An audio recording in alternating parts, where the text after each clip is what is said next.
Before we start this video, do like and subscribe to our channel and not miss on any updates. Dear students, I know when it comes to your preparation of audit, one of the standards that you find very difficult is the SA 315, that is identifying and assessing the risk of material misstatement through understanding the entity and its environment, including related internal controls. This standard, by the name itself, looks so heavy, and because of that, I see that I get so many queries most of the time asking about this concept of risk of material misstatement, what is the relationship between all the components of audit risk, and that is the reason to make it very simple and for you to get a clear understanding of this term audit risk, which is the base for understanding SA 315. And after you understand 315 only, you'll be able to relate to SA 330. And that is the reason exclusively I am here to make you understand this important concept called as the audit risk. I guarantee you that after you listen to this entire discussion, you will have perfect clarity in your understanding about this audit term, which is considered to be an audit risk. So be with me throughout, understand with the examples, get the meaning of every single word in detail, and then you will have absolutely no doubt in your mind regarding any term that is used as a part of SA 315, where we discuss the concept of audit risk in detail. So let's get started. Okay, so now we are going to discuss about this particular concept, that is going to be SA 315, wherein we include this concept of audit risk. Okay. Now, this term audit risk, you need to understand with the word audit and then connect it to the word risk. Meaning is, we know in audit, you are required to give opinion on the financial statements, correct? And the meaning of this term risk simply means a possibility of error.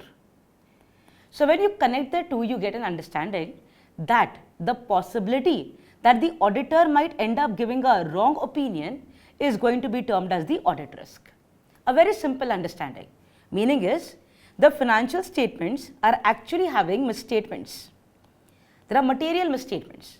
It could be either fraud or it could be error. However, auditor could not find this, and because of this, he ended up giving a true and fair view.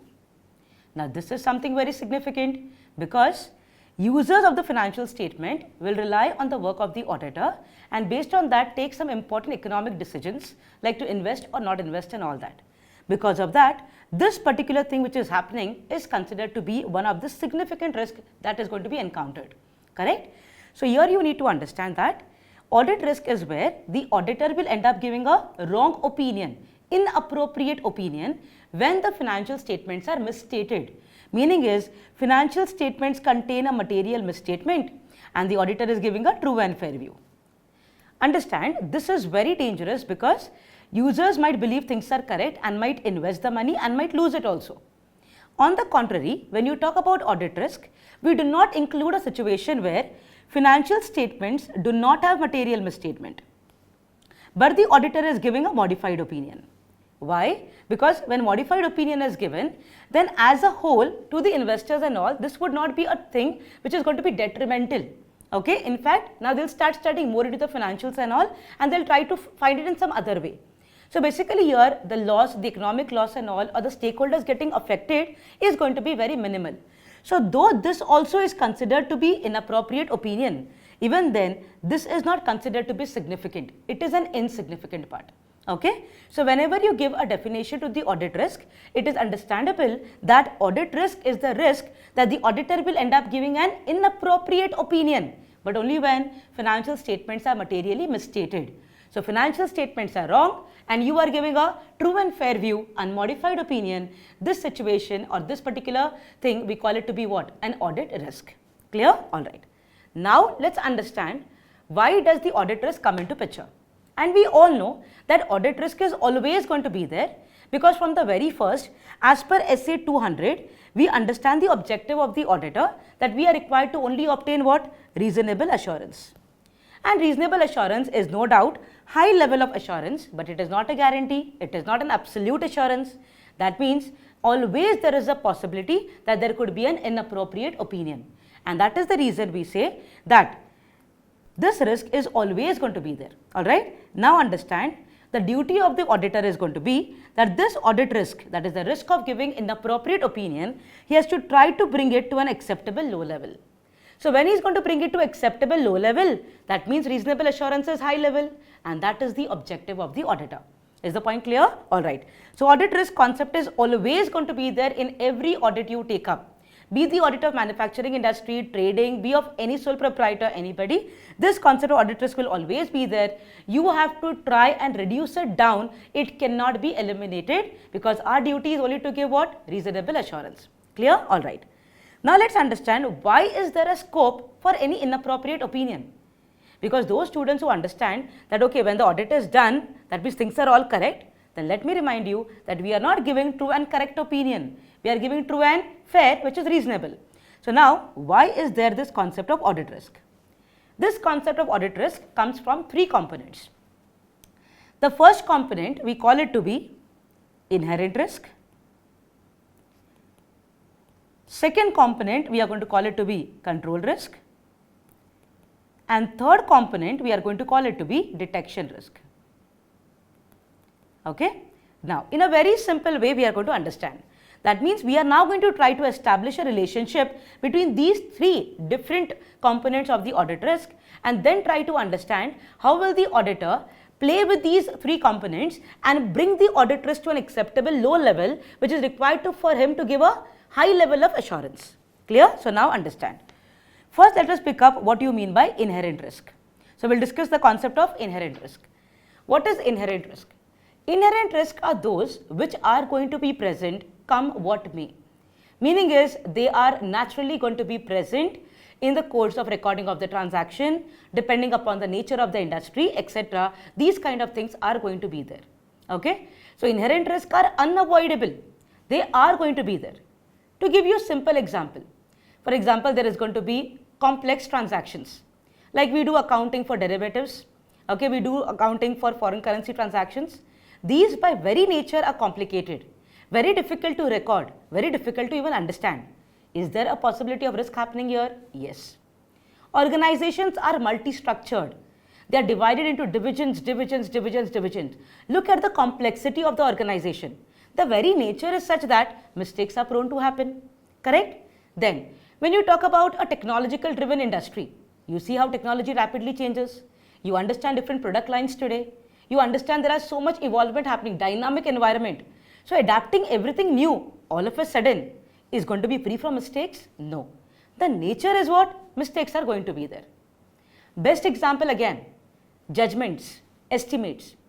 Now tell me, during the year, how many debtors are not going to pay? Can you tell with accuracy? No. It is a judgment. It is an estimate. So is there a possibility that the estimation could go wrong? Yes. So basically, these are all the misstatements, or these are all items which are going to go wrong naturally because of the nature of the industry, because of the kind of the transaction, because of the complexity in the industry. All of these reasons are considered to be the reasons for what? Inherent risk. So basically, we mean that it is nothing but your account balance, that is balance sheet items, your class of transaction, that is going to be your P&L account items, and your disclosure, that is notes to accounts. These could go wrong. And we know that very simple way to understand is ABCD. ABCD is what? Your account balance, class of transaction, and disclosure, because these are the financial statements that we are auditing. Account balance are balance sheet, class of transaction is going to be P&L account, and disclosure is going to be notes to accounts. Correct? So these are going to be prone to material misstatement. Correct? Now, tell me, in the organization, when people are doing the businessmen, do you think those are the people who are going to expose their business to any kind of risk? Or do you think that they also make some kind of arrangements that they understand the risk, and based on that they design some kind of mechanism that the risk should not affect their entity? The answer is yes. Understand, people doing business are very smart. They will take care of every possible error which could be happening, and based on that they will have some mechanism very clearly in place through which these mistakes can be eliminated or they could be reduced. This, in our auditing terminology, we call it to be internal control. Now what is internal control? Very simple. When the management already knows, or when they also do the study of the environment of their business and all, they get a clear understanding that, okay, risk is there, risk 1 is there, risk 2 is there, risk 3 is there, risk 4 is there. So they will also have their risk assessment procedure. They will also have their risk management policy. So as and when they encounter risk, now they know this kind of risk is there. Okay, there could be some kind of duplication. Okay, there could be some kind of, things which could be sanctioned by any Tom, Dick, Harry without, any approval and all. They will understand that if I give work to only one person, there could be fraud. So because of that, what they do is they try to understand where there is a possibility of error. And based on that, the management will then design, which we call it to be internal control. Now, what is the reason that internal control is there? They design internal control prima facie for what purpose? To prevent. Mistakes should not happen. Okay? But even then, if mistake happens, you should be able to detect and correct it. That means the control should be able to detect and correct it. So what is internal control? It is going to be a control put in place, a mechanism put in place by the management where first idea will be to prevent it not to happen. Second, even if it happens, you should be able to detect it and immediately correct it. That means on timely basis, the control should operate and these misstatements should get omitted, they should not happen. And even if they happen, they should be corrected. Correct? Now, this is what management has decided. But now you should understand, controls also are not going to provide you absolute assurance. Very simple logic, they also have inherent limitations. To give simple example, if suppose in the organization, a control is such that they have told any transaction which is crossing the ordinary range of 50,000. Maybe in the organization, all the transactions happen in the range of 10 to 20,000. So when any transaction crosses 20,000 or maybe it is happening in the range of 10 to 50,000 as a regular transaction, then they are telling that they will have such a software where any transaction which is going to cross the normal range, it should be flagged by their system. That means the system should give a very clear understanding that there is a particular amount which is crossing the regular threshold. Okay? Suppose now the software that you are using, okay, has a glitch, has a problem, a bug. Now tell me, will your system will be able to generate this information to you? The answer is no. What happened here? Control is there. But did the control work? No, there is a failure. Correct? This concept where control is there, but the control did not operate when required, we term it to be what? Control risk. A risk that the controls did not operate. Clear? Then, second thing, one more element of control risk would be what? Now, suppose if there is a cashier who has been given 100% responsibility of collecting the cash also, recording the cash also, all of the responsibilities on him. Now you tell me, when it comes like this, is there a possibility that tomorrow there could be a possibility that he could do some kind of manipulation because there is nobody to supervise him, there is nobody to review his transaction, there is nobody to do such kind of checking and all this. So because of that, here the risk is that one person is handling the transaction from the beginning to the end. Management has not put any control over it. Then also it is going to be a control risk, right? That means when your inherent limitation is not being captured by your controls, that means controls have anyway not worked.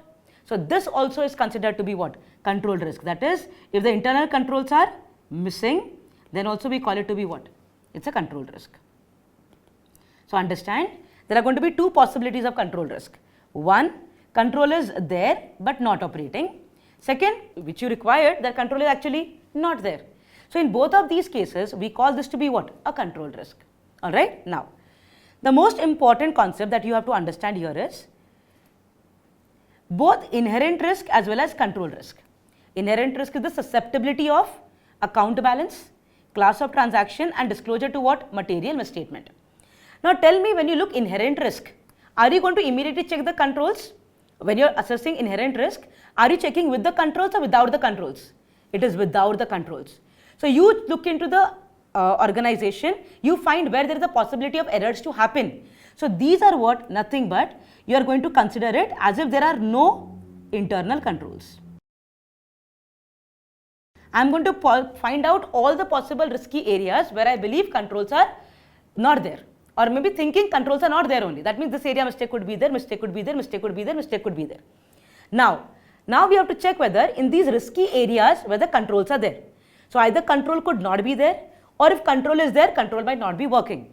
So in that case, we'll then check what? The control risk. Okay. Now, in this case, you need to understand one very important thing, that is, first of all, these two risks are completely controlled by the management. Controlled by whom? Management. What is the meaning of this? Meaning is, business belongs to whom? The businessman, that is the management.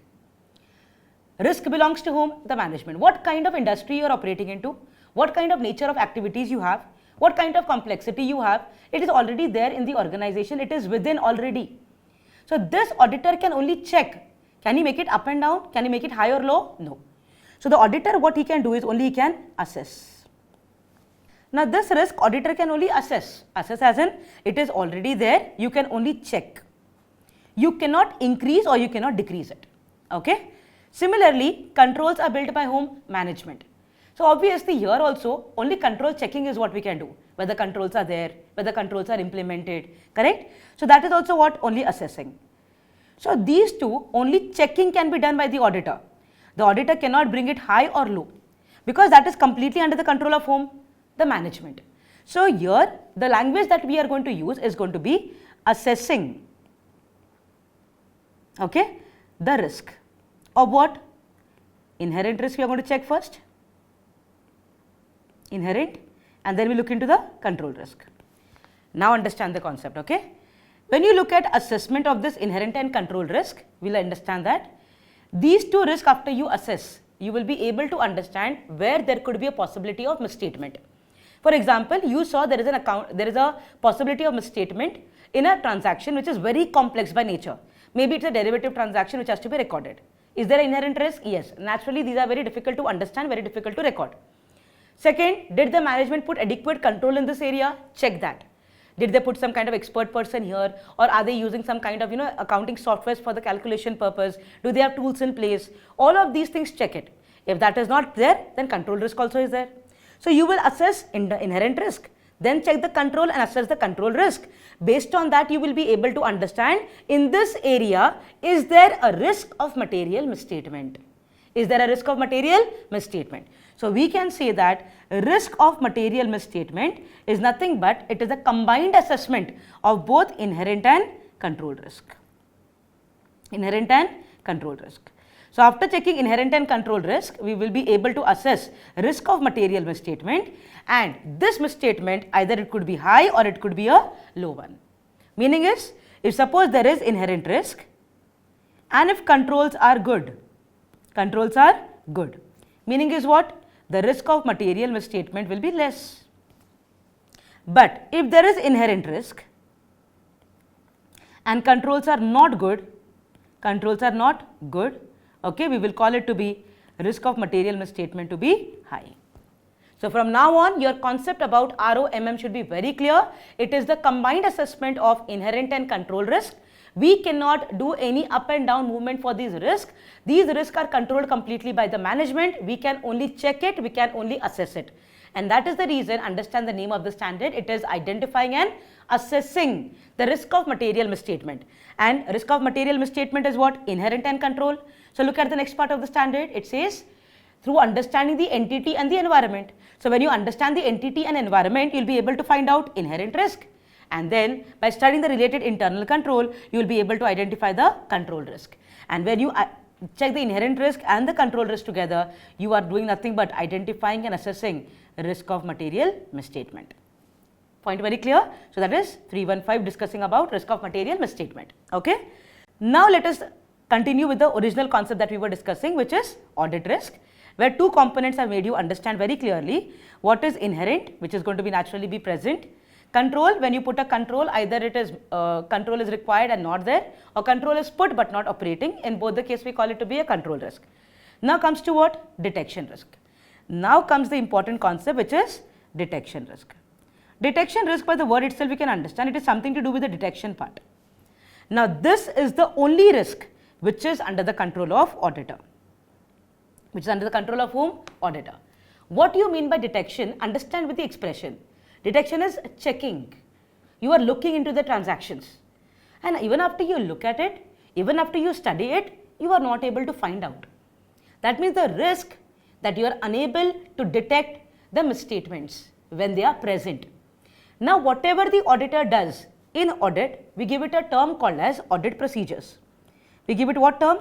Audit procedure. Anything whether he does inspection, whether he does observation, whether he does inquiry, whether he does external confirmation checking or inquiries he does.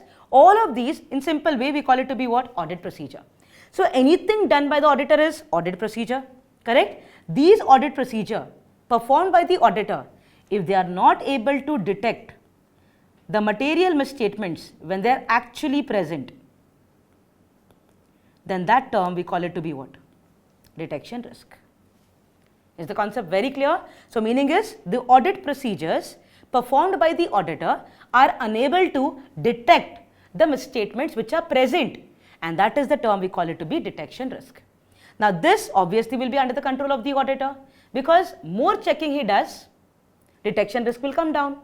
Less checking he does, detection risk will go high. So because of that, it is very important that the auditor has to decide about his detection risk, whether it has to be high or low, in order to understand that the overall audit risk, the ultimate objective is to bring it to an acceptable low level. Okay, now look at this. Now I told you audit risk is the component of what? Inherent, control, and then detection. Okay. Just to give one more example for detection risk is where sample chosen by the auditor is very small, and maybe such a small sample is not suitable in the given situation. So the procedure that you adopted here is something that is not correct, and because of which you could not detect the misstatement. This happened because of the audit procedure which has been picked up by the auditor, which happened to be inappropriate in the given situation, correct? Or there could be a possibility that the supporting documentation that you are verifying, the cross-checking that you are doing, there is a misstatement which has been present, but you are not able to process it properly, you are not able to identify it, you are not able to think about it. In this case, your analysis is going wrong. This also is coming on the part of whom? Auditor. Which risk is this? Detection risk. Clear? Alright. Now, audit risk I told you, inherent, controlled, detection. Our objective is to bring the audit risk to an acceptable low level, because we have to end up giving a reasonable assurance. So now understand what relationship you require to develop here. Okay, these two together, which are controlled by whom? Management. Okay, when we do the combined assessment of this, we give it a name of risk of material misstatement. Okay, this is controlled by whom? Auditor. Correct? Now we have to develop a relationship between risk of material misstatement and detection risk. Okay, now look at it. Tell me if risk of material misstatement is considered to be high.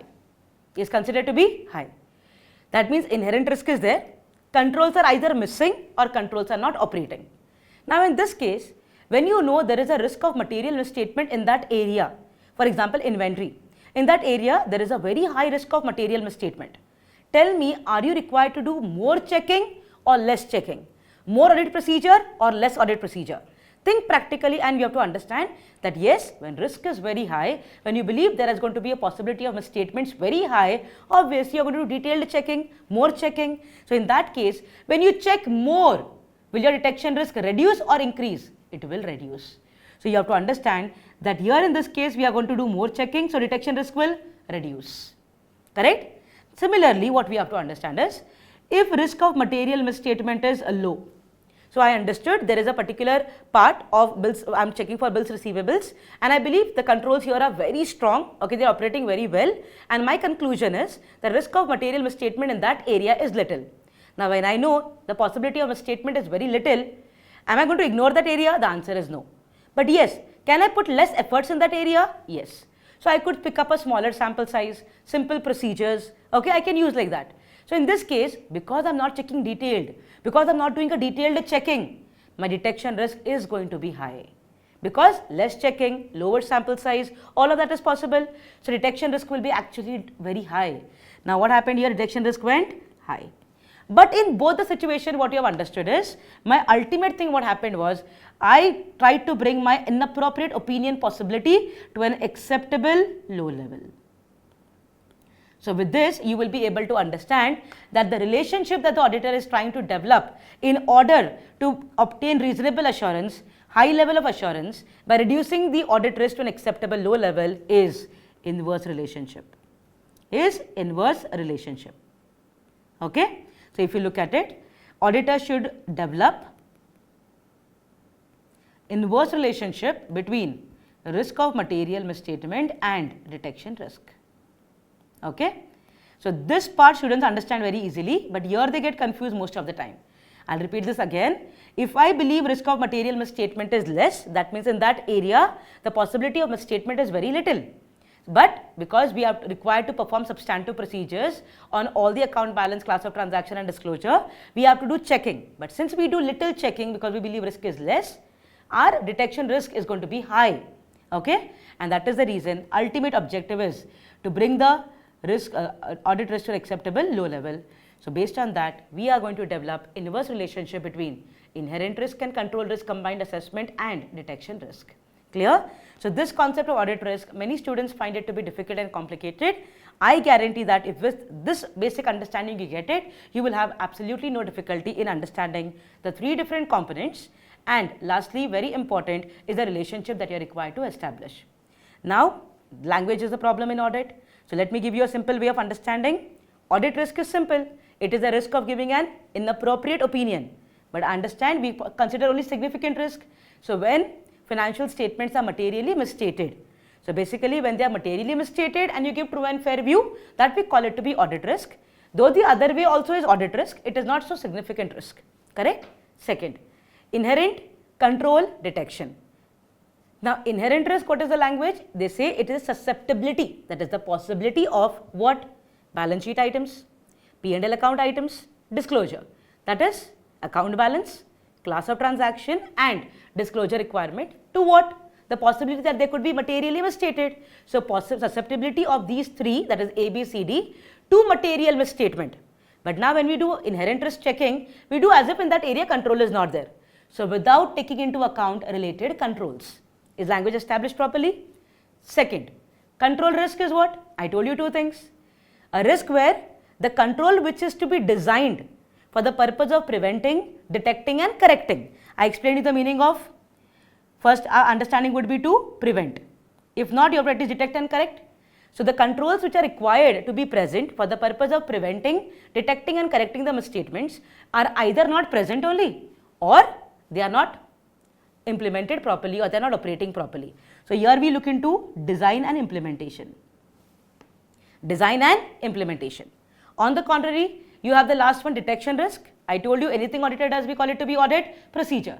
So the audit procedures adopted by the auditor are unable to help him to understand or identify the risk which is present. So here the procedures are failed. And that is the reason when you talk about detection risk, we tell there are two possibilities. One is a sampling risk, other is called non-sampling risk. Sampling risk is you have got a detection risk because you picked up a wrong sample.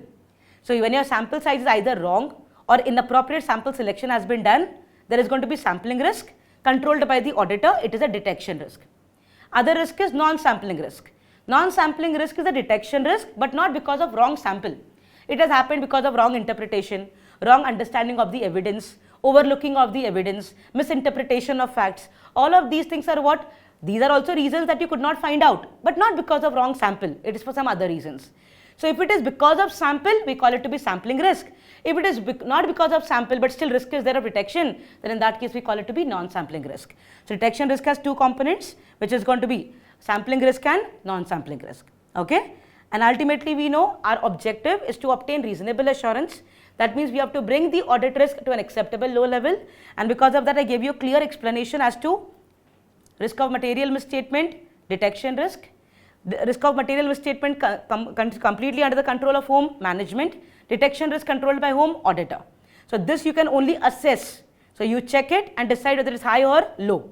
Depending upon whether it is high or low, you will decide about detection risk to keep it high or low. Ultimate objective will be to bring audit risk to an acceptable low level. And this is the exact concept or the absolute concept of audit risk.